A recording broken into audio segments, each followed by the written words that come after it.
Welcome to Technology Evangelist Podcast. I'm Dr. John Fluke, Technology Evangelist, and we are brought to you by Medidenta. Check them out at medidenta.com. They've got all kinds of amazing supplies. It's a great team over there, and if it wasn't for them, I wouldn't be here. So please patronize them if you can. I also give you the standard little plea for likes, subscribes, and comments. It helps people find us.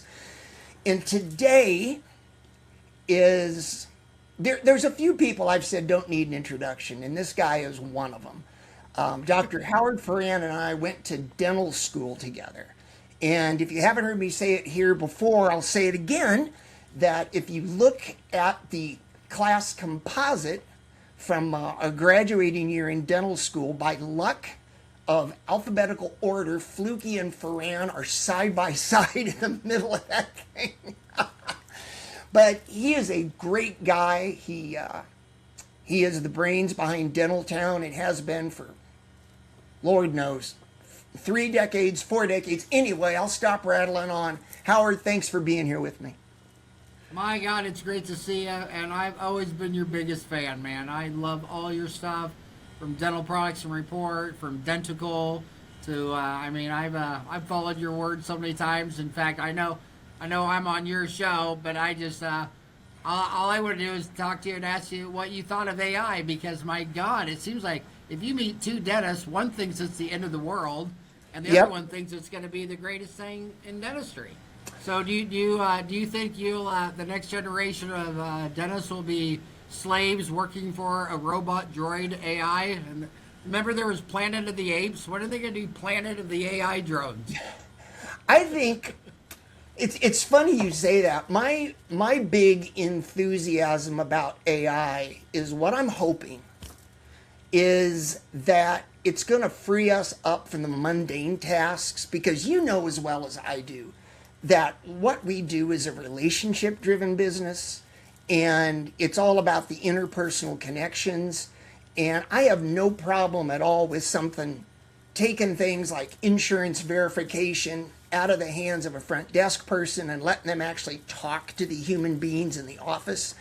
And yeah, I don't think we're going to get Planet of the Apes. That's where I think, that's what I'm hoping we're going towards, is not so much robotic dentistry, but more robust dentistry. How about you?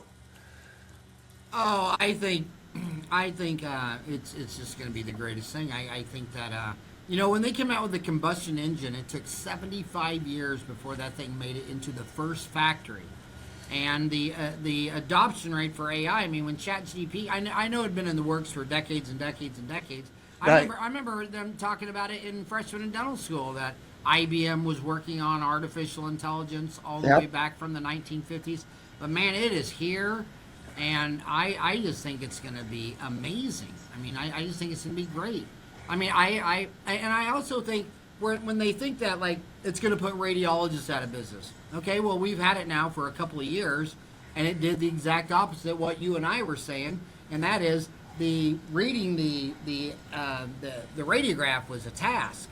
It's the interpersonal relationship of explaining this to the referring doctor and the patient and answering all those questions. So now they can read twice as many. They can spend all their time with the patient, and so then what happened? Now people who only used an oral pathologist for big cases, now they're just saying, I'm going to send you all my SEPs. I'm going to send you all my panos. I just want to, why not? It's faster, it's cheaper, it's easier, it's higher tech.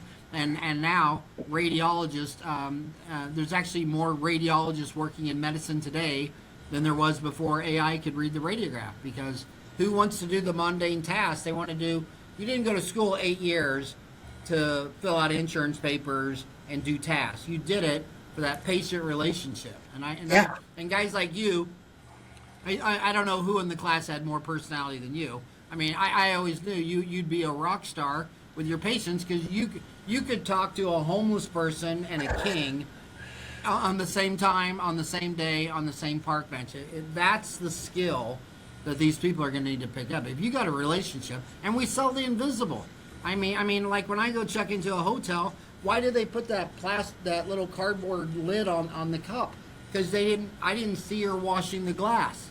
But she's selling the invisible. I Right. mean, my gosh, and the patients, they're trusting you. And I think before you go buy a $50,000 laser, I'd address your staff turnover. That's why DSOs are hosed. I mean, even Walgreens right now. Walgreens got up to 8,500 locations, and then they went private, and they're down to 8,000 locations. And I always thought Walgreens is like, who's running the show? It's not a pharmacist. I mean, I remember asking a pharmacist what type of vitamin I should get because I knew there were 2 or 3 different types of magnesium or whatever. And the pharmacist said to me, and I quote, she goes, "Yeah, our vitamins here suck." She goes, I'd go to what's that one? What's that health food place? GNC, something like that. No, it's the grocery store chain. Oh my gosh! But anyway, it's not Fry's, Safeway. It's what's the fancy dancy? Is it Whole Foods? Is Sprouts, that the one? Sprouts. Okay, yeah. She goes, Sprouts has all the best vitamins. And I said, isn't it sad that you're a pharmacist and you're telling me to go to Sprouts and I can buy a carton of cigarettes on the way out the door? I mean, talk about 3 seriously wrong messages. It looks like when non-dentists own dental offices. I'm in Arizona where you don't have to be a licensed dentist to own a dental office. And I have big examples of that. And then they have staff turnover.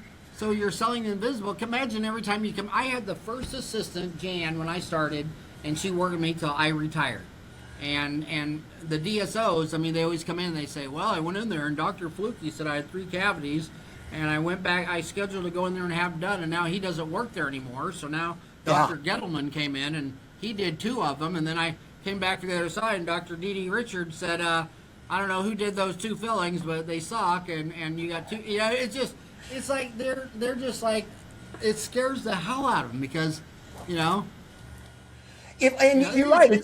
It's a relationship thing. I mean, hey, before we really get rolling, Howard, though, just in case people don't know your story, do me a favor. I always kind of try and start off with an origin story. So do me a favor, wind it back, kind of tell people how you got to where you are. Because I know, but there may be a few people out there, very few, that don't at least know a little bit about your background. I was born in Kansas in '62. Was that same year you were born, '62? 61. So you're the older man, okay. And you never tell by looking. But yeah, I was born in '62. My mom and dad were Catholic, so they had 7 kids in 3 days, and we were so damn poor. We didn't even know we were poor. But my dad and mom lived below their means, and he saved up for 10 years to get a franchise for a Sonic drive-in, and he was making $11,000 a year delivering. Remember Rainbow Bread? You remember Rainbow Bread? I do. And yeah, Rainbow Bread, and you always get the white bread because it didn't have any fiber. And he got that franchise. He made $60,000 the first year, and our family was just rocked. I mean, 6-fold increase in income. And I was 10 years old, and I thought I'd won the lottery because now me and my friends could go to Sonic and eat free food. I became the most popular guy at Blessed Sacrament. And my God, you walk home with Howie, and you can get a cheeseburger, fry, onion ring. And then he opened up another one. By the time he opened up 5, we moved to the richest part of Wichita, Kansas, which was Hidden Lakes Estates. And my next door neighbor was Kenny Anderson, the valedictorian from his class at Creighton Dental School. And so I was going to work with my dad, making foot-long chili dogs. And I was going to work with Kenny, and I had that love for technology that you did. I mean, I remember the first time he took an x-ray, and we went in the dark room. Remember, we dipped it back then? You just dipped it. And there were no cell phones in it. There was no high technology. I mean, there was, sticks and rocks. And I thought that was the absolute coolest thing in my life. And then in the 7th grade, I decided I was going to be a dental school. Same with John Lease. We were in the John Lease and I went from 7th grade to the end of dental school. And Alan Funk, he was a year older than us, and we all wrestled together, and we all wanted to be dentists. But I grew up in that Sonic industry, and I'd always go to all those meetings. I got to see Ray Kroc lecture when I was just a little kid, and we sat in the front row. And I can only remember one thing he said, and we were in Wichita, so we drove down 35, 6 hours to Dallas, went to the convention. Looks just like a dental convention, the same booth. Everything's the same, but they talk about hamburgers instead of root canals. You wouldn't even know it wasn't a dental convention. And he says, I remember him saying, he says, now, boys and girls, they pee differently. Men, they'll pee on their own truck. They'll pee on the tire. They'll pee outside. They'll pee anywhere in the world. But then women, they're very, very particular where they're going to squat.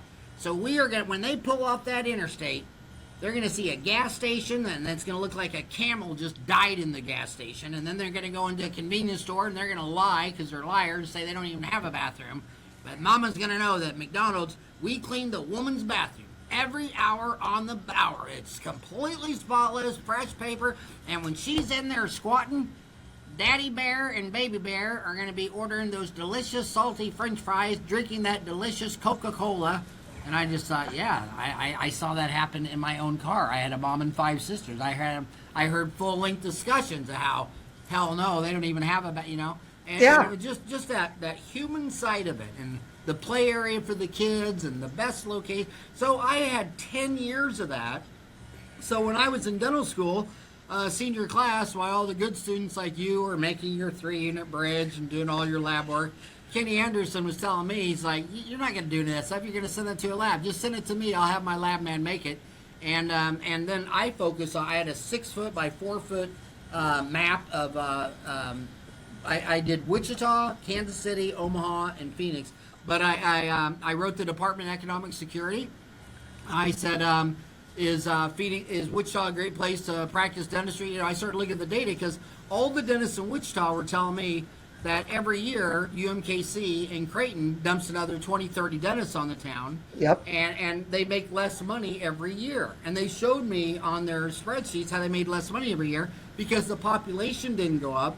Because I'm sure you're well aware in Kansas that every time a girl gets pregnant, a guy leaves the state. And so the population is flat, and they keep throwing dentists on there. And then I asked the Department of Economic Security in D.C., I said, where is the future? Where's the jobs growth? They said between 85, and we graduated in 87, but between 85 and 2000, the United States would create 30 million new jobs, and half of them would be in Phoenix, Boston, Tampa, Silicon Valley, and Orange County. And I grew up in Kansas. I really thought everyone in California was a weirdo on drugs, or they really had brainwashed me that you'd never want to raise a family there. Florida, the only thing I remember at Disneyland is 8 million mosquitoes. Boston's frozen. And I looked at Phoenix, so I switched gears. I got a map, and I got the 6-foot by 4-foot map of the Phoenix Valley, and I got the Census Bureau information from the 70, 80, 85 mini census, where they had 303 tracks out here. And I got a little business card. Remember, we didn't have any computers or laptops. John did not even have a cell phone. And and we put got an index card, and I just did the division, how many dentists per population, and then it was average income, a couple of deals, but I really focused on that supply and demand. And I found a zip code out here, 85044, that had one dentist for every 6,000, whereas downtown was 1 in every 500. Wichita was like 1 in every 1,800. And I said, I'm going to go there. So then I went to Caldwell Banker in Kansas City. They were one of the first people that had computer line data, and he was able to look up. And I told him, I said, well, I want to sign the lease. And he goes, have you seen it? I said, I've never been to Arizona. He's like, are you shitting me? And I said, yeah, this is a demographic decision. And he said, all right. And then he said it was 1,000 square foot. And he said it was $15 a square foot a year, a 3-year lease. So I learned enough from Sonic. Well, I knew my dad wouldn't give me a dime. He paid for my sister's college, but he wouldn't pay for mine because I was a boy. And he said, I don't want you to grow up to be a daddy did it. And he goes, if I give you, he said, if I pay for your college, you're just going to go up there and drink beer, take drugs, and chase women. So I had to buy beer, buy drugs, and chase women on student loan money. I always felt guilty when I was buying weed with a student loan grant. And but anyway, I want all you people to know that I did pay back all my student loans. So technically, the government never bought my weed. And I sat there and I just focused on that. And so I told him, I said, well, I knew I wouldn't get a dime of help. I had $87,000 student loans. And I said, well, instead of $15 a square foot per year for 3 years, I'll go 20 a foot, and I'll go 5 years. And he goes, all right, what am I doing with my extra money? And I said, well, I'm a dental student, and somebody just built this 16-acre building with a Walgreens and a Safeway and a Chase Bank and a Pizza Hut. I'm sure he can build out my build out. And he said, I bet he could do it for half the price that I did. And he said, dude, I bet he could do it for 20% of what you do it. And so I said that. Wow. So then I went into Healthco. Only you and I are old enough to remember Healthco. You remember Healthco? Yep. Oh, yeah. Yeah. And that used to be Patterson and Shine combined, and now they're gone. And I went to Healthco, and I ordered all the best equipment. And it came out to, it was the same as my student loans. My student loans were $87,000, and this is about the same amount of money. And he goes, how are you going to pay for that? And I said, well, you're going to give me a 5-year lease to own, and on the 60th payment, it'll be all my equipment. He said, I'm sorry, we can't do that. And I said, well, you just lost $87,000 deal, so I walked out. 2 days later, he called me back, and he said, I called Dallas headquarters. They approved the deal. So I came down here. They built it out. I had all new equipment. I opened up. And then when I wasn't busy, I would walk out in that parking lot, and I would put flyers on their windows. And then on Saturdays and Sundays, I got another 6-foot by 4-foot map, all with Tukey, traced out every street there. And on Saturdays and Sundays, I walked down every street. And I had a backpack on, my gloves and my appointment book and all that, and knock on the door, and I'd just say, hey, John, my name's Howard. I'm the new dentist right up there by Safeway. 48th and LA, right by Safeway. Yeah, that today's dental, that's me in there. And I'm going to practice here till I'm 65, so I just thought I'd get out and meet the neighborhood. 2 out of 3 people were just like, you're a dentist going door to door? Yeah, And they freaked out. I didn't care. I mean, I truly didn't care because I wanted a patient. I don't care if you like me or not. I want a patient. But every third patient, you go there and be some man in his underwear and a wife beater shirt, and he's like, well, actually, I'd put down my backpack, I'd put on gloves, I had a little flashlight, and then I'm looking at it, my clothes like, hey, John, what I really need is an x-ray. And I swear to God, I won't even charge you. But if you just get in your car right now and we just drive down there, I can take an x-ray of it. Or then I pulled out my appointment book, my appointment, and I said, and I have an opening 24 hours a day, 7 days a week till the end of time. So if you don't want to go right now, what time? And I blocked everybody an hour and a half because I had no idea what I was doing. I just graduated 4 months ago. And then we do that. And by the time 6 months went by, to take my recalls, I had to hire 2 full-time hygienists, Missy and Denise. And it was just like the business of dentistry for me was the business of a Sonic Drive-In hamburger French fries. And before you know it, I did $1 million our first year, and that was when $1 million was huge money. Oh yeah. And just so I was just kind of and then eventually I went back and got my MBA because I felt kind of bad. It's like I'm kind of a phony. I'm out here teaching business with a dental degree. So I went back to ASU and got my MBA for night school. They had a Monday, Wednesday night 2-year MBA program. Just loved it. And it's when I bought my first laptop for that school because I had to have one. They told me I had to have one, so I bought it. And I took notes, but I only took notes as this applied to dentistry. You know what I mean? Yeah. I just took all the notes, and then when it came to a project, I was a successful dentist, and everybody else was a starving student. So I'd always say they'd put us in groups. I'd say, well, I don't care if it's financial accounting, managerial accounting, marketing, whatever it was.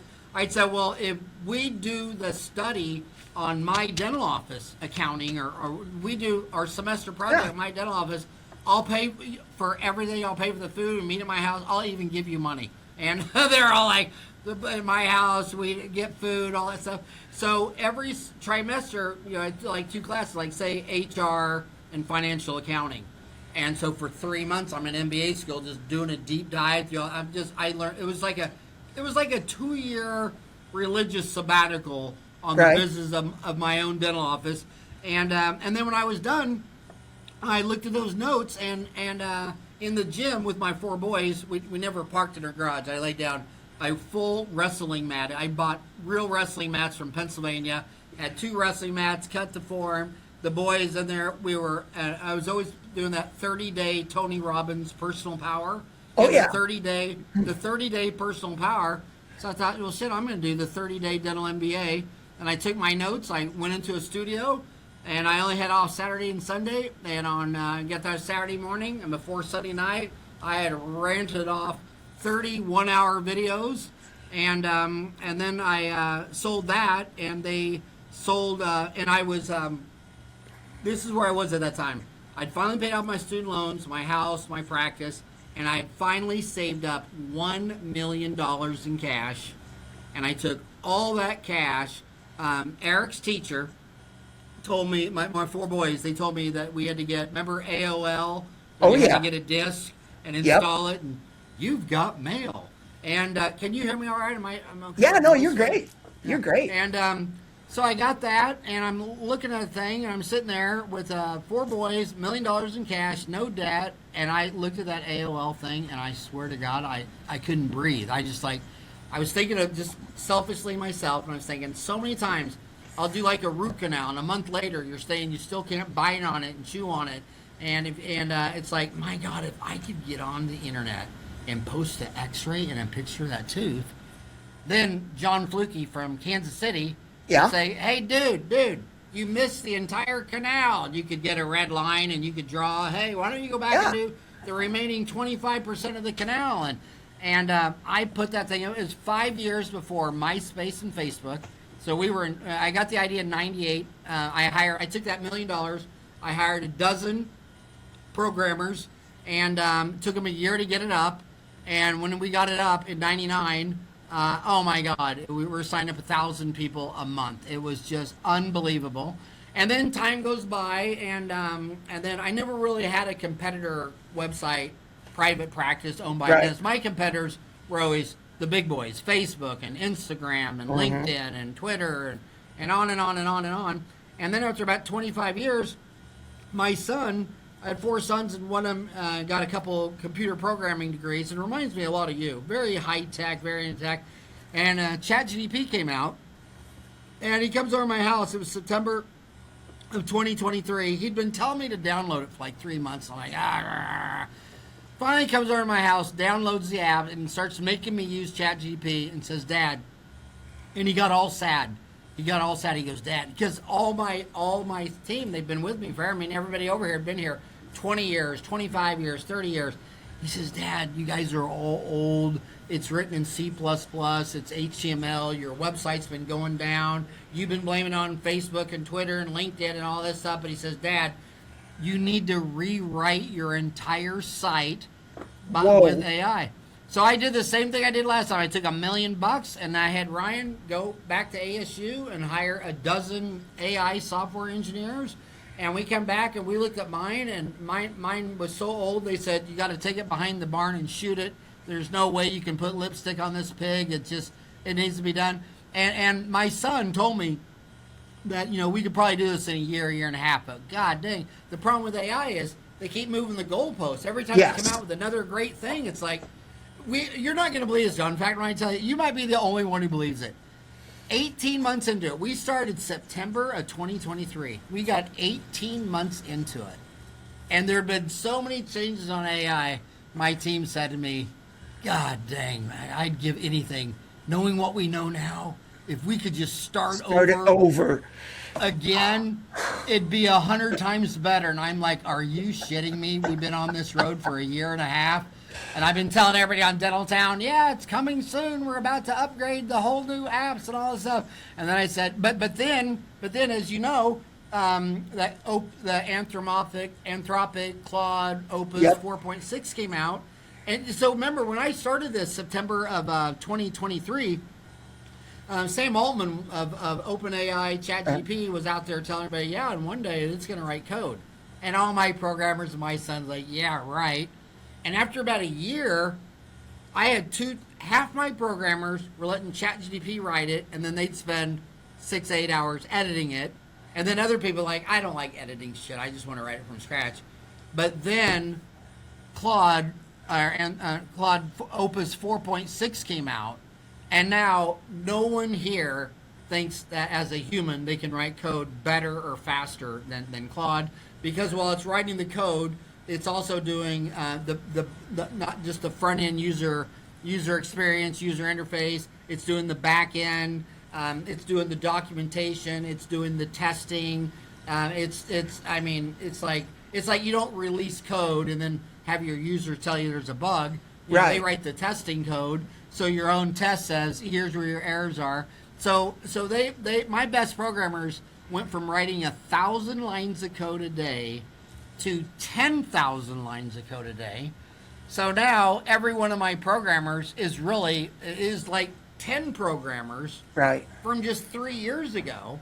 So when they said they were going to rewrite this, they need to rewrite this thing. I just keep letting them. And then we were just ready to launch it just a month ago, and then they're like, you know, we're all tied into this Microsoft SQL Server and all this stuff, and it's so suffocating. Not to mention you pay $10,000 a month for it, but the open source version, it's so much more robust. We can do so much things, but Microsoft is so entangled and strangled into our company that, you know, it would take us with Claude, you know, it'd take us another month. And I go, we're going long. Let's just build the best damn site in the world. And then what'll be great is I mean, it's just so exciting. And so I think AI is going to be bigger for dentistry than digital X-rays. I really do. I think AI will be. I mean, look what digital X-rays did to radiography. Oh, and I think hands down. I think AI is going to be that. Now, some of the stuff, and I agree with what you said, that where back end stuff, if it's quantitative, it's accounting, it's math, it's taxes, it's maybe, you know, all this stuff. That's just ripe for automation. Yep. But really, you're gonna have your phone answered by a robot. I mean, right now in dentistry, you could divide all the dental offices into two real quick and easy. Every dental office gets 3 calls, and one person's gonna come in because, you know, they're intelligent. They're like, you're supposed to get your teeth cleaned every 6 months, and if the dentist, same thing with closing the treatment. If a dentist says you got 2 cavities, you just do it. When I turned 60. My physician said at 60 you should get an MRI of your brain to make sure there's no tumors or that. And I'm not gonna like start telling them I read on Reddit that it's a conspiracy and I just do what they say. By the way, when they took that scan, it was really amazing. I'm glad I had it done because the neurologist said that on the left side of my brain there was nothing right, and on the right side of the brain there was nothing left. And I think that stuff's gonna be amazing, but one of those people that calls or you present stream to is always going to do it because you're a dentist. They do an author search. They're smart. Right. 1 out of 3 ain't ever going to do anything you say because they're vaping, they're smoking, they're toking. You know, have you ever had a patient where during the exam they asked you if they could step outside and have a cigarette real quick? I mean, you know, that welcome to Phoenix, Arizona. And but the other 1 in 3 is why you're going to need a little extra effort, and you're not going to get that with a robot answering the damn phone. It's going to take a human, and the dentist that focus on the receptionist closing, and instead of you ask a receptionist, well, what is your job description? Well, I get the mail and I make the deposit and I schedule patients and I do FAs. It's like, okay, no, your job is when someone calls the office. Your butt is to convert their butt into a chair. You're going to take them through the phone and set their butt in a chair. And I'm only going to track conversions of calls to butts and chairs, nothing else. And they're always. I tell them the ABCs are always be closing. They'll come and say, yeah, I broke my tooth, and immediately close. Well, we're at the corner of 48th and Ella. You know where the Safeway Plaza is? You know where that big KFC is? I mean, when would you like to come down? I mean, when could you be here? And I mean, just always closing. And if they say, well, do you take my insurance? Well, you'll bring your insurance card, come down here, and I'll take a look at it. You know, just always be closing. And then like every hospital, you don't have to make an appointment in a hospital. They have an emergency room. I mean, you just go there. And that's how I built my office, because we had an emergency room. And no one was ever allowed to be scheduled there. And your best endodontists and oral surgeons all have one too, because if I'm a baller endodontist, I got 25 dentists referring to me, and probably 5, 6, or 7 or 80% of my income and then about 15 or 20 just give me all their bullshit, right? And when one of your top referrals calls you up and says, John, is there any way you can get my patient in today? He's got a bad, it's like, hell yeah, man. You send me 3 molars a week. I'll never say no to you. So the oral surgeons and the endodontists, they figured this out in fact, they were the ones telling me about it. And so I had an emergency room, so they didn't have to look through the schedule. Well, I got an opening tomorrow. Like, look at no-shows and cancellations. They all come because the patient says, well, can I come in today? No. But I can get you in tomorrow. And then tomorrow they didn't show up. And I said, well, that's funny. Americans always get exactly what they want. So you're telling me they wanted to come in at that time? Well, no, actually, they wanted to come in the day before. Oh, I see.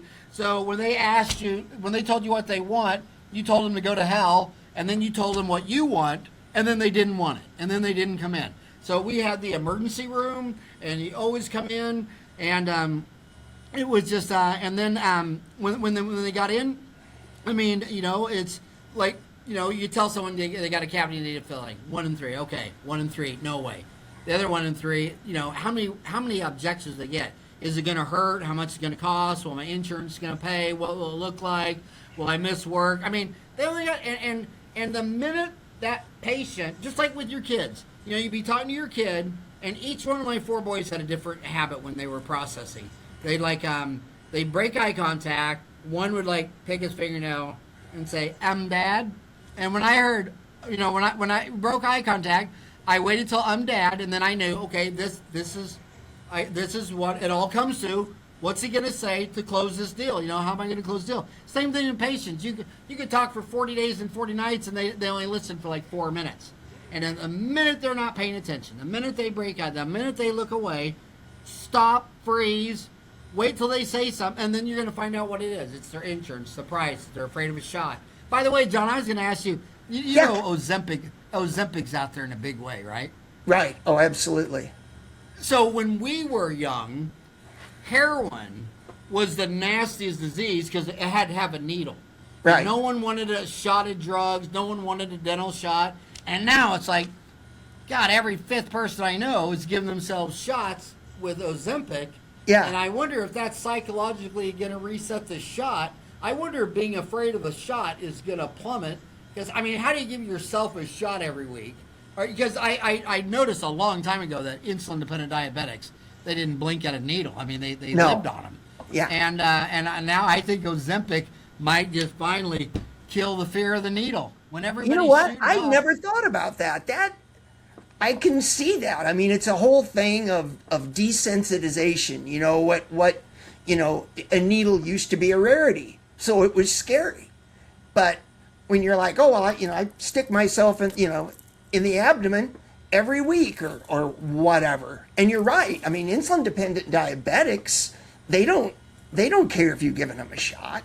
I mean, all those boys on total hormone replacement therapy that are shooting an ml of testosterone once a week in their butt. Come on, dude, that's a big needle. You're shooting yourself in the butt once a week with testosterone, and you're afraid of my little needle on the buckle of number 3.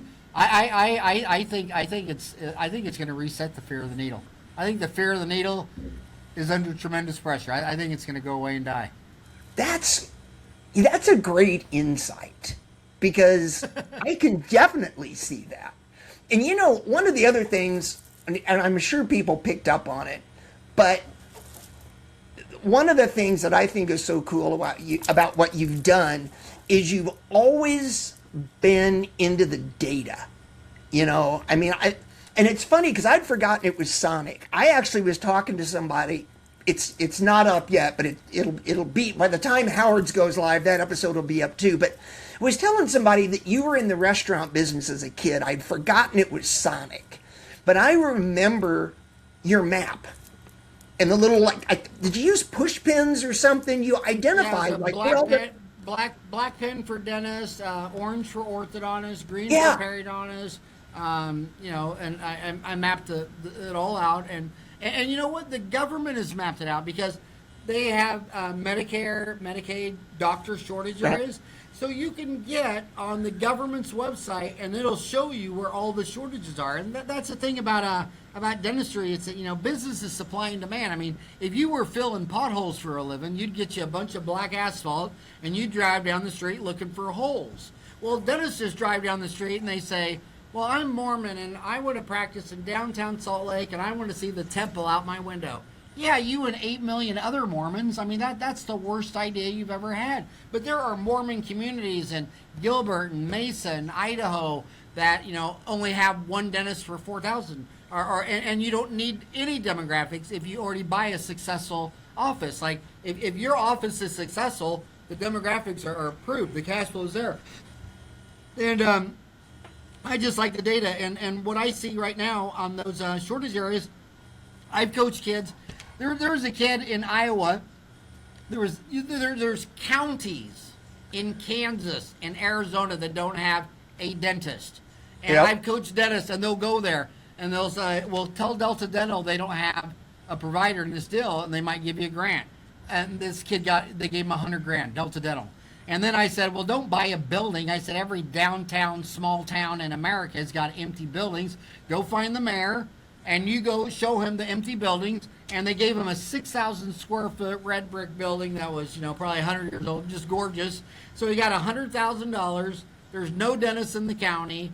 He's got a free building. And in a small town like that, you pay your staff $20 an hour, and you're just like the highest paid manufacturing job in the city. That's like a union job. And they don't have to do any insurance. And they don't no competition. And the first year, they'll do $1 million and take home $400,000. And then I'll watch some kid. I remember at 6200 South McClintock in Tempe, there's a building over there that's got it's got like 40 dentists. It's like, okay, the first guy's smart, next 4 or 5, good. What was the last 10 people actually thinking? Have you seen that building in downtown San Francisco? It's on like a 401 cutter or something. Anyway, it's like a 30, 40-story building. It's a dental professional building. It's got like 100 dentists, 7 labs, and it's like, yeah, you see that all the time at McDonald's. You'll go to the corner and there'll be like 100 McDonald's stacked up as high as the Empire State Building. Yeah. And it's like dentists. It's like, man, God, they just don't think it out. And going back to Kansas, I collect old dental books. In fact, let me turn my camera.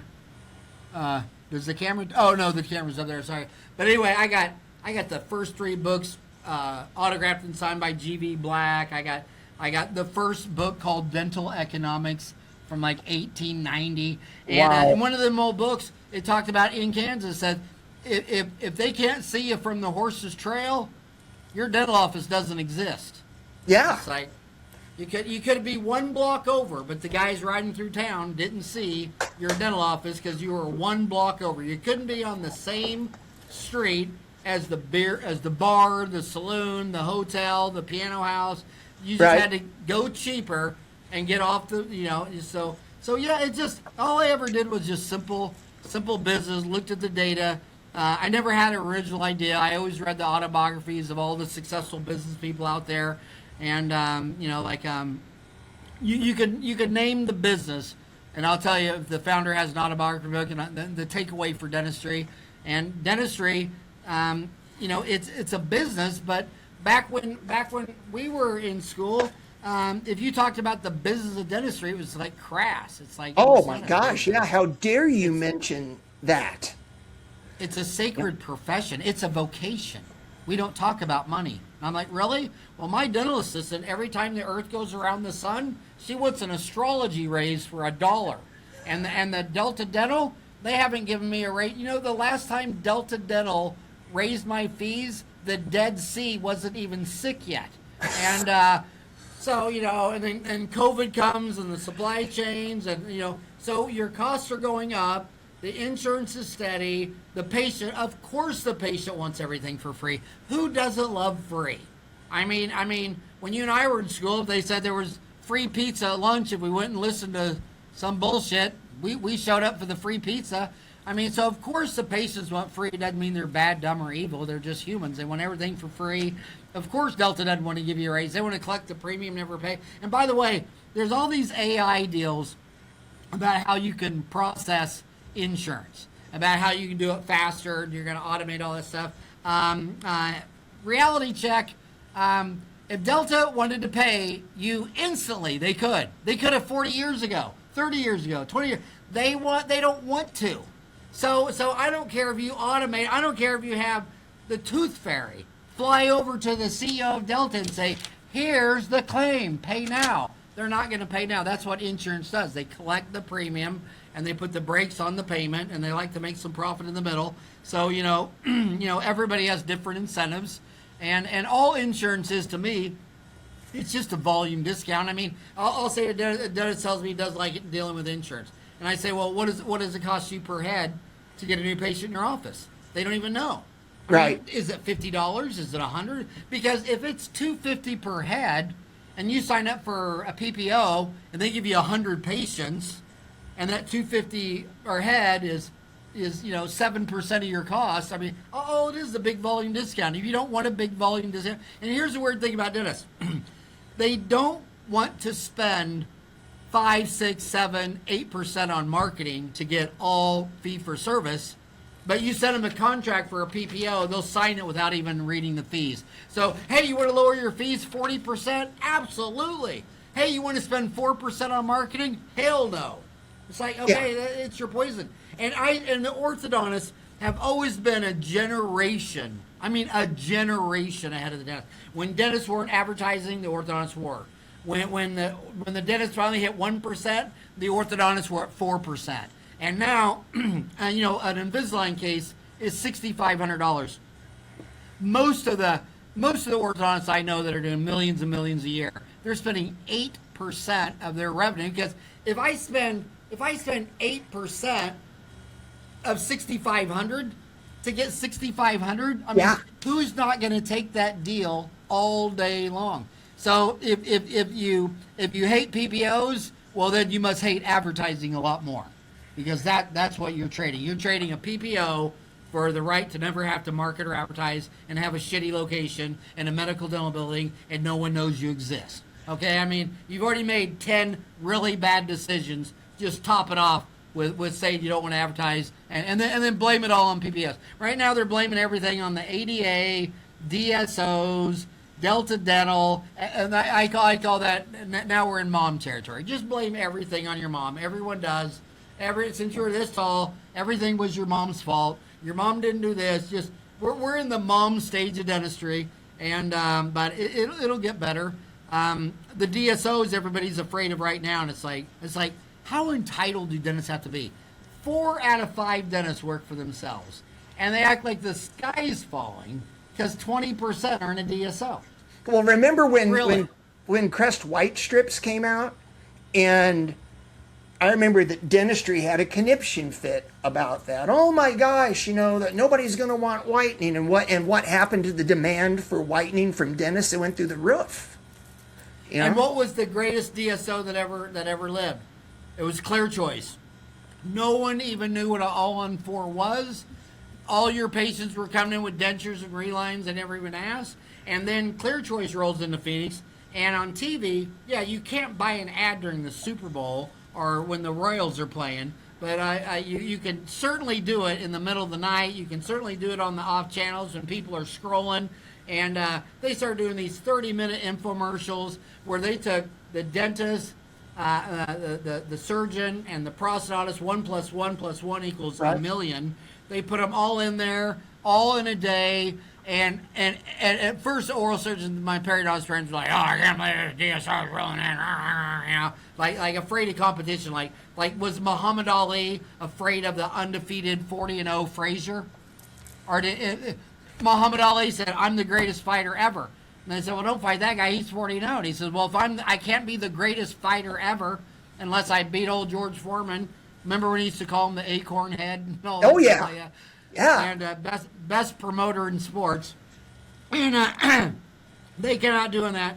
And it wasn't even 2 months. And I had patients coming in where I was treating the husband, every 6 months because he had partial stuff. But his wife was a dentist. I hadn't seen her for years. And now she's got an appointment on there telling me, "Well, Dr. Farran, I saw this infomercial. Have you ever heard of an all-on-4? Tell you the truth, I don't remember that lecture. And we're all scrambling, looking it up. But anyway, the implant business went vertical after Clear Choice. Clear Choice was first, and they made it woke into all the minds of America. And everybody started saying, "Damn, you mean I can go in there and you can put 4 implants upper lower, snap in teeth, and do it in a day?" And they charge $25,000 an arch. And here's where I draw the line with dentists. 90% of all the dentists, none from our class of 1987, I'm talking about all the other dentists, went their whole career and never sold one treatment plan for $25,000. And here, the average price of a new car right now today is $50,000. Now, how many Americans do you know that are as old as us that never bought one new car in their lifetime? Yeah. 0. Everybody does. 0. Yeah, but their dentist won't go there. The dentist will never say, "You know what, John? You got your high school reunion coming up, and your teeth look like crap. Let's take everything out and fill it back in with Empress and onlays and veneers, and when you leave here, you're gonna have a movie star smile, and it's 50 grand." I mean, dentists don't even have the balls to say something like that, but I can name you 10 guys in Scottsdale that's been their business model for 20 years. They don't do root canals, fillings, crowns. They just take everything out, and they put it all back in. Some of them do one arch at a time. I think it's pretty ballsy to do both arches at the same time, but some do. But most of them will just do, but whatever. And every time someone gets a new car, even at work, they got to bring it in. Everybody at work's got to go down there in the parking lot and kiss the tires and lick the hubcaps and listen to the stereo. And the person is so excited. Yet dentists are so low self-esteem, they could never offer that same excitement for a new car that every American will buy at least one new car in their lifetime. And Clear Choice, their only patient is new car dentistry. Every one of their patients is $25,000 an arch, $50,000 a mouth. So we can learn from DSOs. And furthermore, I don't know if you know this, but my first job at a dental school was for the first DSO in Phoenix, Arizona. It was Sunshine Dental, and the founder of it, loved the guy. He just passed away. But when I did my lease, I made one screw up mistake. I was young. I was 23. I didn't put a penalty on the construction finish. And so when I signed the deal, they took their slow ass time. It took them 4 months to do it. And they told me that it should only take, 6 weeks, maybe 8. But I had no penalty. If I had known what I had known, and I could go back and say, okay, now there will be a $1,000 a day fine paid for by the end of the day, with a certified check at Chase Bank. I would have been open 2 months. But I went to Ed Silker, and I said, I need a job. I don't have any money. I'm off of student loans. And I said, but I know that you're not going to hire me because I'm going to be honest with you. I'm building my own office there in Ahwatukee, which is just the southernmost part of Phoenix. It's Phoenix, Arizona, but everybody in that neighborhood calls itself Ahwatukee. They do that in Kansas City. There's districts in Kansas City. Yep, I live in Lee Summit. Or I practice in Lee Summit. I don't live there, but I practice in Lee Summit. If people ask me where I'm from, it's Kansas City. But if you're from Kansas City, everybody knows all the little suburban areas. Yeah, absolutely. Yeah, but this isn't a suburban area. This is actually Phoenix. Okay. It's actually, but there were some places in like the City, Plaza and Westport like and that kind of thing. Yeah, like do you live in Kansas City? And they'd say, well, I live in the Plaza, or I live in Westport. And out here, there's a 100-street mountain range, South Mountain Park, and a little sliver of Phoenix on the south side of the mountain. So they're very 90% live north. They all call themselves Phoenix, but we call themselves Ahwatukee, which is some Indian word for paradise. And my gosh, it was just I lost my train of thought what we were talking about. But anyway, what were we talking about? I was thinking of Lee Summit and the Plaza. You know what? We were talking about Lee Summit, and you were talking about that area. You were talking about. Oh, I think it was that you were interviewing with Sunshine Dental, but you told them. Sunshine Dental. Yeah. And Ed just laughed. He says, what's the best thing for any business is competition. And he says, I'm not afraid of any competitors. I got a north, south, east, west. You work at anyone. We're open 10 to 10, 7 days a week. And I said, well, I want to work 10 to 10, 7 days a week. at the one closest to me? And he said, absolutely. So I think to get out of UMKC, we had to do about 50 extractions and what was it, 50 fillings, 15 It was I think it was 50 extractions, 75 amalgams, 30 composites. And then 15 units of removable and endo. Yep. I believe that was And it. I was doing that. I think it was 12 canals, of which I think 2 needed to be a molar, maybe, or something like that. It wasn't. And the hardest requirement that everybody had was getting their 2 pulpotomy and chrome steel crowns. Yep. Because Kansas City had fluoridated water. Yeah. And, so I don't care if your patient doesn't brush or floss. You weren't doing a pulpotomy and a chrome steel crown. Well, that was before bottled water, and everybody drank out of the kitchen sink and the garden hose. So there was no pulpotomies. I mean, I lived through that. And then I moved to Phoenix, which is unfluoridated, and the rich people's kids needed 5 pulpotomies and chrome steel crowns. Wow. And it was just like, wow, we've gone from poor perfect to rich needing endo and a pulpotomy and a chrome steel crown. But I was doing my requirements pretty much every week. And then when I got stuck, I was really good at pulling the top half of the tooth out, but really difficult on the bottom half. But it was group practice. There's a guy in there, Nick Gadwani, who would just, the whole 4 months, he'd come over and he'd always show off. He'd snap it out in 1/2 of a nanosecond. And he was just showing me. And I swear to God, that 4 months of just doing the reps and doing the reps and doing the reps from 10 to 10, 7 days a week. I mean, my God, I felt like I felt like I got 3 more dental degrees in 4 months just by doing the volume, the reps, just doing it. And then I opened up my office, and the rest was just easy peasy. I mean, it was just, and it's always been fun. And the reason, I don't care if you work for a DSO. I mean, hell, maybe. I mean, look at DSOs. Look at the life stages of that. There's been dentists on Dental Town bitching about Heartland Dental and calling out Rick Workman by name for 20 years. But then when he goes to sell his $3, $4, $5 million practice, guess what? Those kids coming out of dental school, they don't have $5 million. So they got to call Rick. Rick is liquidity for all these offices. And then when these guys are working for Rick Workman, I tell him, I said, well, I think he's a great man. I think he's a great dentist. He's a good person. He's a good wife, father, kids. He's just a great person. And I said, that guy owns 1,800 offices, and you couldn't learn anything from him? I was working for Ed Silker. He was only owned 4. Each one was doing $1 million. He taught me so much about everything. And I mean, and then before Ed got here, dentists weren't real doctors, because if you fell off your bike and broke your leg, an ambulance would pick you up, take you to a hospital where a real doctor would fit you in the middle of the night or on Christmas Day. Right. If you fell off that bike and bust off your front tooth, your dentist was unlisted. You're on your own. And Ed saw that, and that was the first thing he was addressing, and that's why he went 10 to 10, 7 days a week. And that was also a restaurant deal.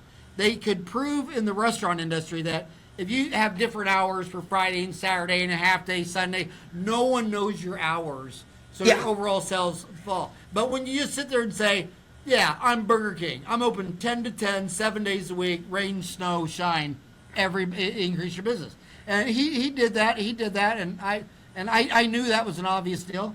And my God, he taught me so much. But just focus on the patient, be there, have an emergency room, record the phone calls. I can't call anybody without them saying this call may be recorded. Yep. And you're back there doing a root canal. You don't even know what your girls up front are doing. You don't know if they're on their phone. You don't know what the hell's going on. You don't know how many are going to voicemail. But you start looking at the data. You record all the phone calls, and then you look at all the calls going to voicemail, and then you come up at lunchtime and say, why did 6 calls go to voicemail? Then you just start working that problem. Should the phones roll over in the back?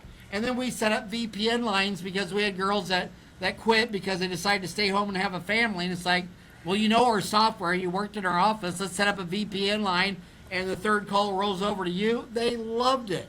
I mean, it's just trying to get solutions. And I think how often, I feel like it happens a lot when I call a business and the person that answers the phone, they're remote. I can hear a dog barking or you can hear like the kitchen timer going off or whatever. And yet, they take care of my problem. There's no rule that says they got to be in there. I mean, that's a great idea. People don't have to be, in an office to do anything. Go ahead. When they passed the 18th Amendment, they illegalized liquor in the United States. The 18th, they got rid of it. The 21st, they put it back. You know why they called it moonshine, the whiskey? The moonshine whiskey? You know why it's called moonshine? Tell me why. Because they had to make it at night under the moonshine because it was all illegal. They didn't come out during the day when the sheriff could drive by. They did it under the moonshine. And the bottom line is, you have staff. We had people that would take rollover calls 24/7. It's like, well, what if they call at 10? They're like, I don't care. I got my phone. I'll take it. Yeah. I'm a stay-home job. I'll take the rollover call. And then to get up and tell them what's going on and go, whenever it's an emergency call like that, I'm glad they called me. I told them if they go to the hospital, all they're going to do is give them, penicillin. And I told them that, we'll see them first thing in the morning. And I didn't even have to get on my schedule because I know you had an emergency room. And I just said, well, it's 1 o'clock in the morning. You just got to hang on for 4 hours. Take a Tylenol, mix two of them together. Mix a Tylenol with an ibuprofen or an Aleve with an aspirin or take two compound, you'll be fine. And you just be there waiting at 7 o'clock, and they'll treat you at 7. I mean, so you can get people to do anything for you. Just it's all just communication. And then when people think AI is going to take over the world, I've looked at the world history for the last 10,000 years. I'm not really impressed with how the men have done it. I mean, World War I, World War II. Right now, you got a war in Russia, Ukraine. You got one in Iran. You got China wanting to take over Taiwan. And your biggest fear is that ChatGPT will take over the world. I let ChatGPT take it over tonight. Could you imagine if the whole government was transparent? You could see how they arrived at the decision, and they're answering like they do. I mean, shit, I take one world government from ChatGPT any day over the mess we've had in my lifetime. I mean, God, how many people died in just World War I and World War II? I mean, a million. They say 800,000 died during the American Civil War. That's almost a million. I mean, I think AI has a very low bar to jump over to beat all the testosterone-filled monkeys that have been running Planet of the Apes since I've been alive. Let me show you something here real quick, Howard. You mentioned your G.V. Black books. I'm going to hold up so you can see it. This is a syringe from like 1920. I had a family in my practice, and they had a distant relative who was a dentist, and he died. So they gave this to me. It came with 2 needles, okay, and a sharpening stone to resharpen the needles. Can you imagine? Wow. I never, you just learned me something. I never knew dentists used to sharpen their needles. Yeah, right there. Unbelievable. Yeah. And I'm assuming it's got this is glass, so I'm assuming they probably drew the anesthetic up into that. You know who you got to show that to? Who? George Rui. Because remember Rui? I remember George. His dad was this, his grandfather. Yep. His grandfather told me the weirdest thing I've ever heard to this day in dentistry. He was 92. He was still practicing dentist.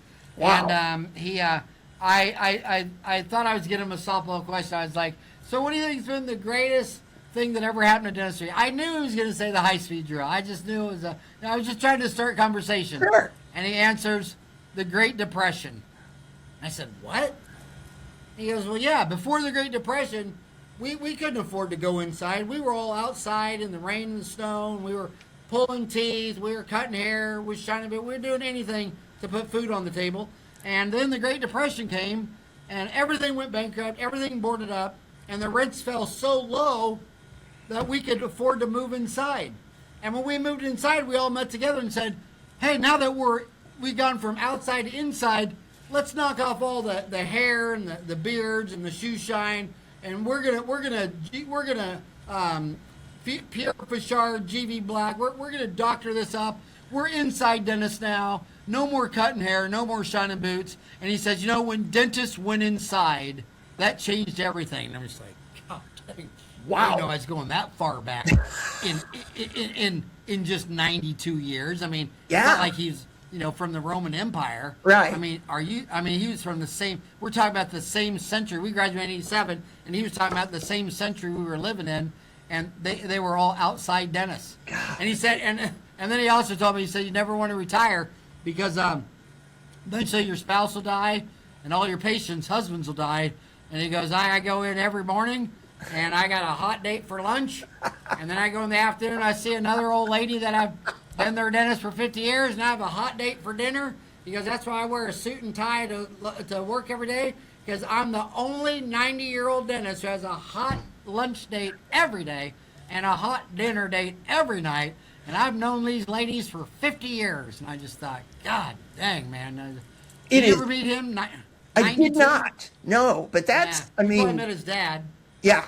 Yeah, but God, it's amazing to really think about that. You talk about, like looking at things kind of like you do from, it's not a problem. It's actually just a thing that needs a solution. I mean, the Great Depression is a perfect example of that.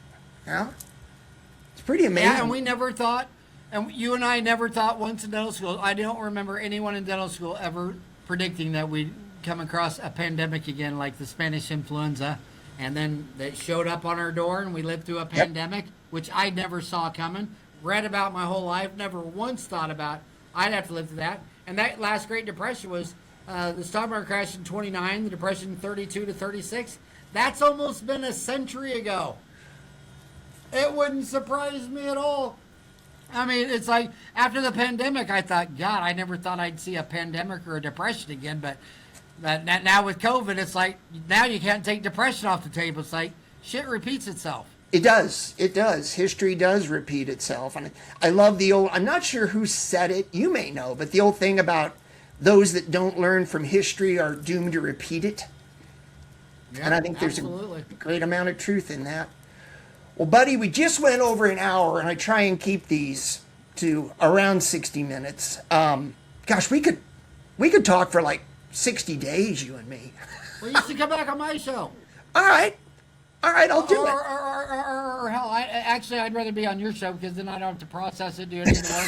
It's so much easier to be on someone else's show. But hey, if you ever want a part 2, or we could increase the round table. You're in Kansas City. You could get Rui if you do. You could add Rui or Steichen or Spear or there's find some of the old cohorts. Yeah. Oh my God. We had so many legends in our class. I mean, we did. Amazing. We did. I mean, I think Gettleman, he only lectures to endodontists. I mean, he's a teacher. I mean, it's one thing when you're an endodontist lecturing a dentist, but him and my other friend Joe Dubkin, I mean, those are who the endodontists want to listen to. Yeah. But yeah, you ever want to do this again, we'll do a part 2. But hey, happy Good Friday, and I hope you have a rocking good Easter, and thanks for all you do for dentistry.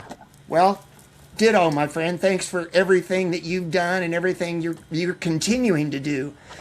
Everybody, we're wrapping up. This is the Technology Evangelist Podcast. I'm Dr. John Fluke, the Technology Evangelist. We're brought to you by Medidenta at medidenta.com. So please check out the website, and if you really want to get in my good graces, order something. Like, subscribe, and make comments. That'll keep the algorithm happy. That'll make me smile. Thank you for watching. Howard and I will see you next time.